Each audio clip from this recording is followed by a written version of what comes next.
Freedom, surrounded by art and nature on the museum's grounds, located at 9201 Germantown Avenue. The Arpeggio Jazz Ensemble and lyricist and author Nina Lyrespect Ball will give voice to the power of creativity in meeting the social and political challenges of our times. For more information and to purchase tickets, visit woodmereartmuseum.org. Tune in this Saturday at 3 p.m. for the We Dream About Real Estate and More show with Hakeem Singleton and Matt King, where you will learn how to buy a house responsibly, travel on a budget, and look good while doing it. You're listening to WURD Radio, 96.1 FM and 900 AM WURD, independent black media. Welcome back to the Power Hour. This is Dwayne Royster along with the returning Mark Kelly Tyler. We're here Monday through Fridays from 6 a.m. to 7 a.m. to bring you the latest in news, happenings around Philadelphia, and, of course, our opinion. And we have plenty of those to share with you each and every day. We're opinionless. I'm wondering how many people heard on Facebook that we were going to restart it. I don't know. Bring everybody back. They're coming back in. They're coming back. Well, I'm just saying, I wonder if it's like church announcements. You ever notice, folks, while your pastor says the announcement like 5 times? Because folk are not listening. They say it's the theory of 7. You have to say something 7 times for somebody to hear it the first time. Now the bus is leaving for the cookout at what time? But now tell your neighbor. Tell your neighbor. Now tell your next neighbor. All right. Now tell yourself. Point at yourself and tell yourself. All right. And one more time for good measure, because folk are like, Reverend never talked about the cookout today. It's like, seriously? You were in the choir right behind Reverend. That literally just happened to me. I do not make this stuff up. I know it sounds like it's made up, but this is not made up. I'm like, I said it 7 times during service, and somebody like, you didn't say anything. I'm like, what do you mean I didn't say anything? Literally, somebody right now is like, why did my Facebook just crash? Because we told you we had to restart it to get YouTube on. We can't leave YouTube out there. Listen, all right, we are just fortunate to have with us this morning somebody who is uber busy. He's got to be, it's always busy when you have to help organize a large scale event. And people are looking at you as one of the point persons, if not the point person, but even more so when you have all of the extra fanfare associated with what happened with Juneteenth this week. Wow.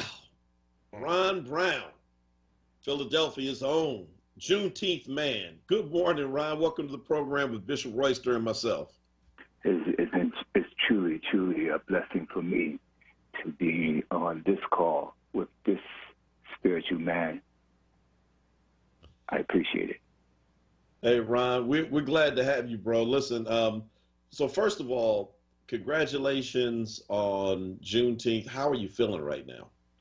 I tell you, as you say, when you, it's so much you find yourself involved in, on so many, so many levels. And, your phone is ringing, emails, you can't even, especially emails, text, you can't even answer those, because there's so much is going on and so many levels. And so I'm just I'm blessed, anytime, those eyes open up for me in the morning, that tells me, the blessings of our God.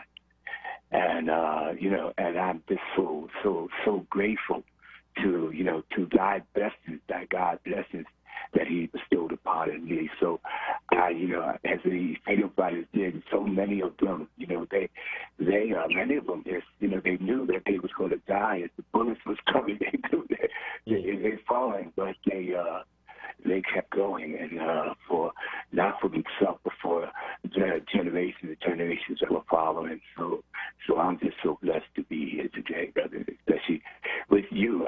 You just don't, people don't understand the role of the Mother Bethel AME Church and the role that they played in history, and to be on the phone, with the brother who's the representative of that historical. I tell you, people just so I tell you, when you research and you see the history, you see the facts, and you see, that role that Mother Bethel AME Church played in our history. And to be on this phone with you today, Next Connection, I truly thank God for this blessing. Well, hey, Ron, I appreciate that, and Ron he's a historian, Bishop, and so I mean, he brings it to light. So I get that excitement around it. And Ron is also the founder and CEO of the Pennsylvania Juneteenth Coalition. Ron, remember? Well, of course you remember. I know you probably got like pictures up when you and I had a chance to walk with Opal Lee underground in Philly because it was so cold and rainy. Bishop, it was in December of 2016. Oh, wow. So we were in the concourse underground and engaging with folk who were unhoused and all that. Ron, thinking back on that day, fast forward into today, did you ever really think that a national holiday from the federal government being recognized was a possibility? I'd be honest with you. It said if you honor your God, you be rich, and I really truly believe. And you never see, the mission. You on that mission to try to make that happen, but you didn't see that would happen. Like I never thought that I would see an African American president, But these things are happening in our lifetime, and I be honest. Going back to that day, that mission, and that is that people don't realize that mission, that day was the reason why Juneteenth is a national holiday today, because it was raining. It was, all the elements and was there, and I was fortunate to through the director at that time get a call, and he said to me that a deaconess from the AME Church wanted to walk, walk miles, 5 miles, and she was at that time she was 89, 90 years old. And I said, Deacons, AME Church, walk, 90, that old. I said, you know what? That is the key element that we would market to make Juneteenth a national holiday. So the three of us got together, and we were fortunate that we had this brother. See, people don't understand the true history. This brother, we was able to call this brother and reach out to Reverend Tyler.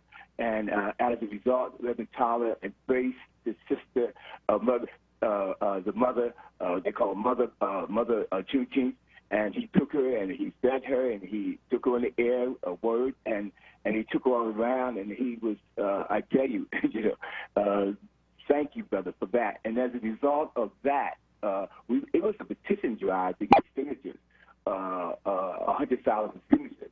And that was the purpose, to bring her in to walk. We had her walk in Pittsburgh, and then she walked through the walk in Philadelphia.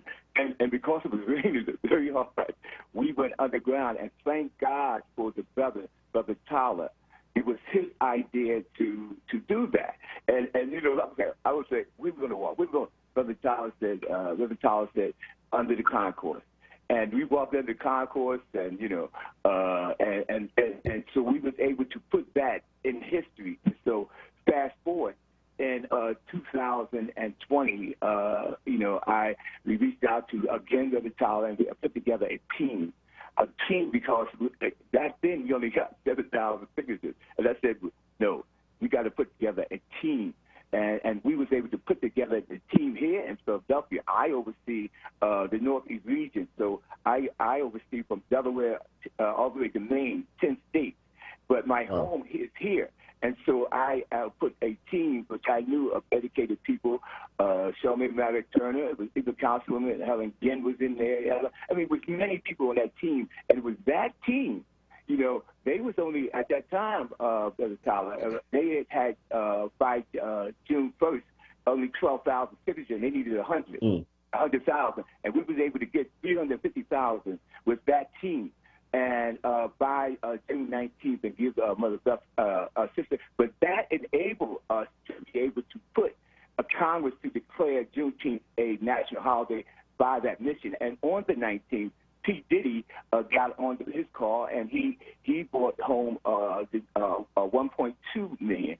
And so we was able to get on Juneteenth Day last year 1.6 million signatures.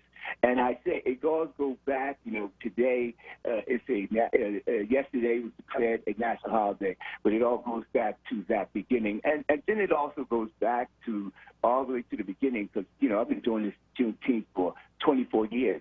And when I started, 99.9% of the people on the Northeast Coast did not know about Juneteenth. I would say 95. New York was the only one celebrating then. They were very small. And then from that, from our push and marketing of it all the way back 24 years ago, we was able to go into all the communities. It was just not in Philadelphia. We had to go, in order for Juneteenth to be a state legal holiday, we had to go to all the communities to get them to celebrate Juneteenth. So when you look at the calendar of you'll see in all the counties, they're celebrating. And we always went back to that first mission to do that, in historical Germantown, where Reverend Absalom Jones and Reverend Richard Allen, they were slaves in Germantown. And Reverend Allen was slaves to two families. And Reverend Absalom Jones, who formed the first abolitionist society, free abolitionist society, and but it's so much history. It's so much history that they kept away from us. So much history. I'm sorry, but I could go on and on. No, sorry. I know Bishop. I know Bishop wanted to jump in there. This is good. I mean, thank you for the history, though, Ron. I mean, this is all. We can't forget how these things happen because they don't just. Joe Biden didn't just wake up yesterday and say, "Hey, I want to make a holiday for Black folk." Well, let me ask you, Ron. So, how now that it's national recognition of the holiday, what are your plans? What are your plans for this week? And then, as you're imagining the celebration in years to come, what does that look like for you? Yeah. Me, I tell you, to be honest with you, as I say, the role I shared it was now I had put a part which is supposed to be a part of the bill when it was I put together two acts. It was a commission act that Vice President Harris, she had also put it there before me, a part of S-4019. And that act would be an act where it would be education and programming that would pass down through a commission. So there would be 4 from the president, 4 from the Senate, 4 from the House, and 12 from the community.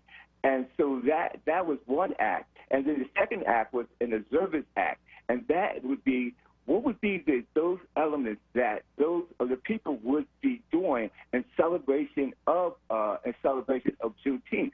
And so I put together the elements, and so that was supposed to, it was so close because they needed X amount of Republicans on it, and they thought that was going to hinder. So just like I was able to get it to be a state legal holiday in Pennsylvania, I had to make a compromise that we wouldn't do it that year. We would do it. It would be an official holiday that everybody would get paid, that next year. And so we're looking to next year. In the 20s. Now, I wanted to be cautious because of COVID-19, not to really get people involved. Where people wanted to celebrate, they really wanted to celebrate the history. So, but the history, because I go back to people understand Mother Bethel and the AME Church. The history goes back to, a lot of people don't understand, the history goes back to even the Liberty Bell. So if you go to the Liberty Bell and you look at the scripture, it's Leviticus chapter 25, verse 10.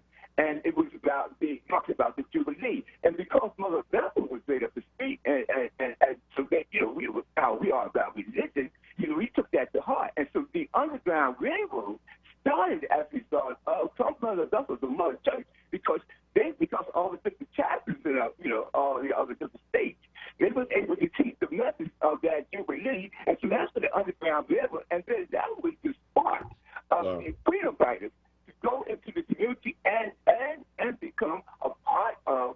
during the war. And so it was the one vessel, that made the call to the 7-4, those Africans all around it. People don't understand the history. That the 7-4, you had these Africans in that, and it was those Africans that when they went to Camp William Penn, and they trained at Camp William, and it was those Africans who went to Virginia and defeated the Confederates. Hey, Ron. The AME. So, Ron. so we're going to put those elements here now. Ron, I gotta jump in. Hold on a second, because we're running up on the break, and people have got to know where to go on tomorrow. So tomorrow is Juneteenth. Juneteenth is being recognized tomorrow. It is the 19th of June. What time and where should people gather in Philadelphia for the folk in Philly who want to come out? Because I'm telling you, it's going to be a very different kind of celebration tomorrow. What time and where? I tell you, but you asked me before, there is, we have, I'll tell you tomorrow, there is over, I would say, 40 different places in Philadelphia that celebrate Juneteenth. And so when you ask that, I know Welcome America Day, this became a part of it. And so they start off at AMP, at the African American Museum of Philadelphia. They'll start off at a reception at 10 o'clock and then a program at 11 o'clock. And so there's a march that's going on at 52nd Street. There is, then they have all kind of activities be all downtown. They be up at the National Constitution Center, Festival House House. I mean, most of that whole downtown is going to be open. The Breakfast Square, there's so many places downtown. They're going to be at the Johnson House. We'll be going to the Germantown, at the Johnson House. All the different places in the city. It's so late. But if you go up to our website at PAUT.org,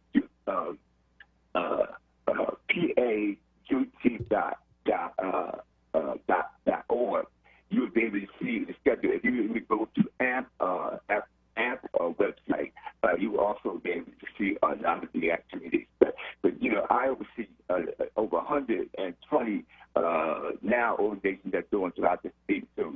So I'm missing all of those others that go all into the counties and all out there in Pittsburgh. But there was some of the things that's mainly going into that's going on in Philadelphia. All right. Well, look, Ron, we appreciate you. He is the CEO and founder, Ron Brown, of the PA Juneteenth Coalition. And like he said, I did a quick Google search, and I mean, yeah, there are a lot of different places. You can even celebrate up in Hatfield, if you can believe that. But all over the place tomorrow, you can celebrate, and what an incredible day. Let's soak this in. Let's not rest on our laurels, but for a day, let's enjoy our laurels. Ron Brown, appreciate you, man. And again, you're giving a lot of kudos today, but we really thank you and all the people like yourself who have been out there tirelessly bringing this to our attention. And, we've gone from an obscure holiday to one that is now nationally recognized, and even the Klan has to take off work to celebrate Juneteenth. Thank you, Ron Brown. Have a great day, bro. Enjoy the weekend. And blessings to the bishop. I love you, brother. Thank you, brother. Thank you all. Peace. All right, take care. Peace. And I didn't even cash app him to say all that good stuff about the AME church. I didn't even cash You're app. Gonna get new members out of that. So and Mother Bethel, every day is Juneteenth, bro. We got to take a break. It's 6:42. When we come back, we'll continue this convo, and hopefully, Ms. Lee can give us a call. But again, she might be getting her makeup ready for the Today Show. I don't know. We'll be right back. Black women and girls are being killed by the police, by intimate partners, and through gun violence. Save the date for the Say Her Name March for Justice on Sunday, June 27 at 1 p.m. to 4 p.m. in West Philly. This march is organized by New Voices for Reproductive Justice. We honor the lives of Breonna Taylor, Dominique Remy Fales, and Micaiah Bryant. Register, donate, and support this march at sayhernamephilly.org. That's sayhernamephilly.org.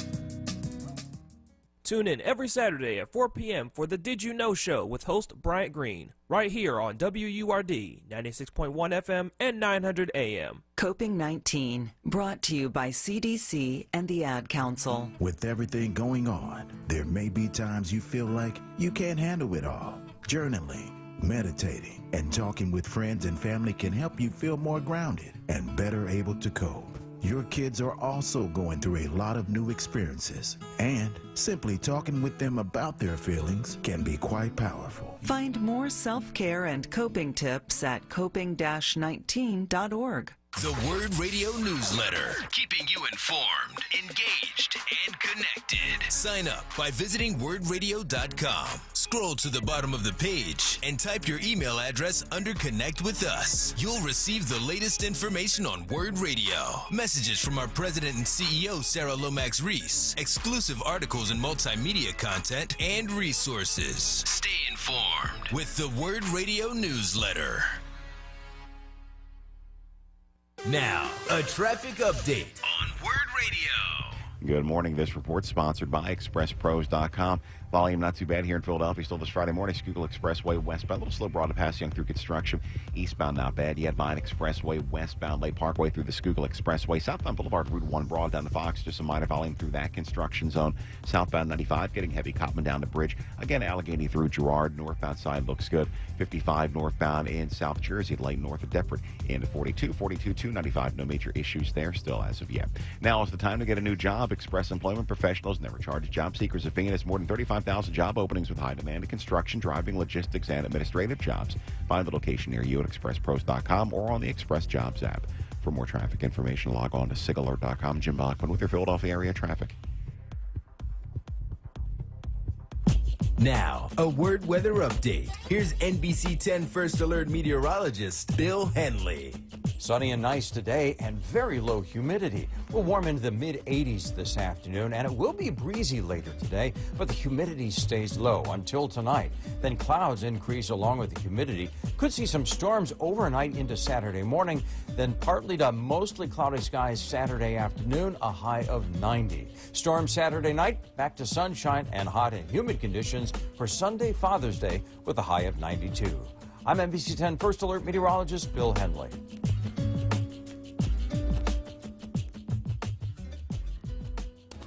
You're listening to WURD Radio, 96.1 FM and 900 AM WURD, independent black media. Welcome back to the Power Hour. This is Dwayne Royster along with Mark Kelly Tyler. We are grateful to be able to be here with you again this morning. Hey, thank you to everybody who attended last week's special live broadcast to kick off the reopening of our city. Join us again this Saturday, June 19th, that's tomorrow, from 9 a.m. to 11 a.m. at 52nd and Haverford in front of Spectrum Health for our Juneteenth live broadcast. And the last day to join or renew your forward membership for the early bird rate of $75. For more information, go to wordradio.com, and we'll see you on Saturday. So hopefully folk get out to Spectrum Health at 52nd and Haverford. I believe Michael Cord's leading the show that day, and should be a great celebration of Juneteenth and a special celebration now that it is a federal holiday. That's right. All the races have to take off work. I want to work today. I don't want to stop and celebrate. In fact, so the United States Senate, surprisingly, they voted unanimously in favor of this becoming a holiday. That's surprising given the pettiness that's there these days. So props to the U.S. Senate for that. The House, on the other hand, we know, I mean, it's like high school and junior high school. They are junior high schoolers, and they just do foolish stuff. So in spite of the fact that no one is going to pass, 14 of them had to make a point, and they voted against it. What's actually funny, though, is USA Today details what each of them had to say about why they didn't vote for it, which ranges from there are already too many federal holidays, no reason to have another one, to this one. Montana U.S. Representative Matt Rosendale released a statement. I mean, he released this, so it's not off the cuff. Let's call an ace an ace. Now, let me just simply say, I don't know this for a fact, but my suspicion is the first draft said, let's call a spade a spade. Somebody on his staff caught that. I ain't never heard anybody in the world say, let's call an ace an ace. Have you? Mm-hmm. Have you ever heard that expression? Never have. That is, let's call a spade a spade. Somebody said, whoa, Rep. That might be misinterpreted. It would be misinterpreted. Absolutely. He said that this is just the left's way of trying to create a day to celebrate, critical race theory and that ideology, blah, blah, blah, blah, blah. That's why he voted no. Here's another one, though. Seems to be a little bit of a gaffe. Representative Thomas Macy of Kentucky. He said, I fully support creating a day to celebrate the abolition of slavery, a dark portion of our nation's history. However, ... I'm like, a dark portion of our nation's history. How dark was it? So some of these jokers had the audacity to be upset because the act is called Juneteenth National Independence Day. Right. And so people are like, they're going to get it confused with the 4th of July. We've already had an Independence Day. And I'm like, no, we all didn't have an Independence Day. It's like, bro, that's the point of the history. That's the point. Like, this is why we need critical race theory, because you just forgot about a large portion of American history. It wasn't Independence Day for everybody. It was Independence Day for white male landowners. That's who got independence. Let me clarify that. Not white women, not poor white folk that didn't even have property. It was white male landowners, the oligarchs, the rich white men. That's the 1%ers. That's who it was Independence Day for. I'm just saying. Let me just make it clear. It wasn't for the indigenous folk. It wasn't Independence Day. It was not Independence Day for Asians that were in this country at the time, Asian Pacific Islanders. It was not Independence Day for folk that were coming in from Mexico or Central America or South America. It was Independence Day for white male landowners. Thank you very much. Boom. And every 4th of July, we're celebrating the independence of white male landowners. Yeah, a lot of these folk who were voting against it would not have been considered a part of that declaration. So, well, actually, a lot of the ones that didn't vote against it, they own land, so they probably own their houses. They probably rent in D.C. but own houses elsewhere, so they would be landowners. And actually, almost everybody in Congress is a millionaire. Yeah, so they would. I mean, although $1 million nowadays doesn't necessarily make you 1%er anymore, but you're doing okay. So we just need to be very clear that every time 4th of July comes around, we're celebrating white male landowners. So I just want to say to all of our white siblings out there that might be listening, it's not your Independence Day because you didn't count. Right. Well, I like the fact, I love consistency, you know that.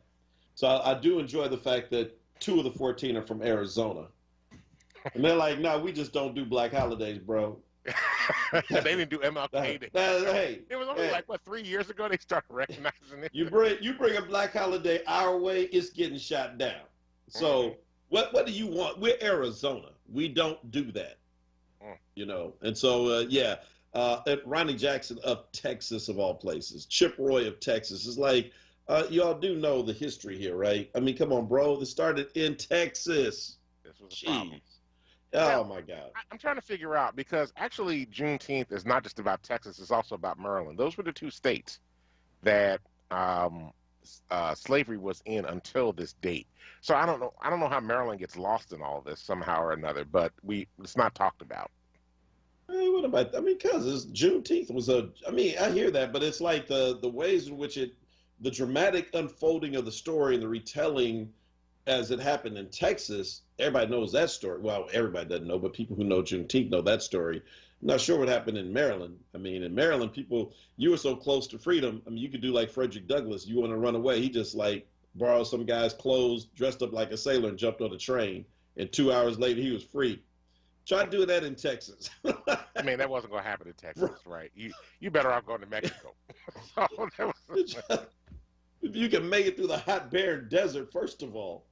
Yeah. But yeah, we do need to kind of figure that part out. Will Mega, I agree with you that it's the celebration is nice. Now let's move on to reparations, but let's also enjoy the celebration as well.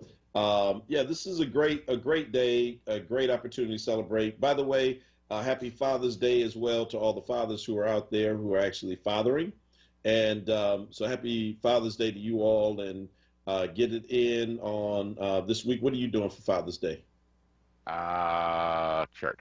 Do you like it? Do you like all the fanfare and all of that stuff? I mean, I do. But for some reason, it just never seems to quite equate to what we do for Mother's Day. I just don't understand. It's never the same thing that we do for my mom or my wife or my sister. It's like, hey, happy Father's Day, Dad. I'm going out. I'll see you later. So, it's like. Yeah, I mean, I'm good. I'm like, I appreciate all the gifts and all that stuff. But yeah, I mean, it's a nice weather day. I'm going to be on tour. You're going to be on the bike. Yeah, I know. I was figuring this weekend you'd be celebrating Juneteenth on your bike, the Black Beauty that you have. So, yeah. No, I mean, it's always good. I mean, we'll celebrate. We'll celebrate my dad at some point. I'm going to bounce it back and forth up and down 95. So it'll be all good. Yep. Tell your old man I said happy Father's Day. I will definitely do that. You got his father's got that distinguished beard. You got that Frederick Douglass rocket. He absolutely has the Frederick Douglass look, right? Yeah. He does, man. His dad is like super distinguished, man. Mr. Royster? No, he's man. Like he should have been like a bishop. Probably like what? Don't put that on me. Hey man, look, great fast week. Fast for me because I only did 3 days. And again, this was not an early vacation. I had to go and take care of some family stuff. I said it was vacation because I didn't want to explain. I'm not going to explain. I'm just saying it wasn't really vacation, but vacation is coming. And I think one of the big questions is we don't have time to talk about it, but what will happen to Juneteenth? We can pick this up next year about the same time. Will it become overly commercialized, or will we? McKay brought that up. Yeah. Yeah. Or will we continue? Or will we keep the real spirit going? Please tell me what are they going to put on sale for Juneteenth? I just really am curious. Rakes and shovels. Like in the spirit of laying down your. Sale? Lowe's and Home Depot going to have a sale? I mean, what is it going to be? I don't, that would be very problematic. I just want to say that. If those two stores in particular did that, that would be very problematic. Lord have mercy. Royce is saying Timberlands will go on sale. So, that is bad. The official walking shoe of getting out of slavery. Yeah. All right. Well, anyway, we're over time. We got to go. So thanks, everybody, for checking us out today on the show. We appreciate you. Thank you, Dr. Tyler, for everything you do. Thank you, Koyce, for holding down the boards, giving us our weather and our traffic early in the morning. We appreciate everybody that's listening to us on the air, through the app, through Facebook, through YouTube, through Twitch. Hey, all those folk on Twitch, we appreciate you. We don't know who you are, but we appreciate you. Hey, check out everybody. You can also check us out on Alexa. Hey, Alexa, turn on WURD Radio. Now, listen, we'll be back on Monday morning at 6 a.m. to bring you the latest in news happenings around Philadelphia and, of course, our opinion. Now, stay tuned for Wake Up with WURD with Solomon Jones. And, family, do us a favor, especially on this Juneteenth. Go out, change the damn world, because if you don't, nobody else will. Peace.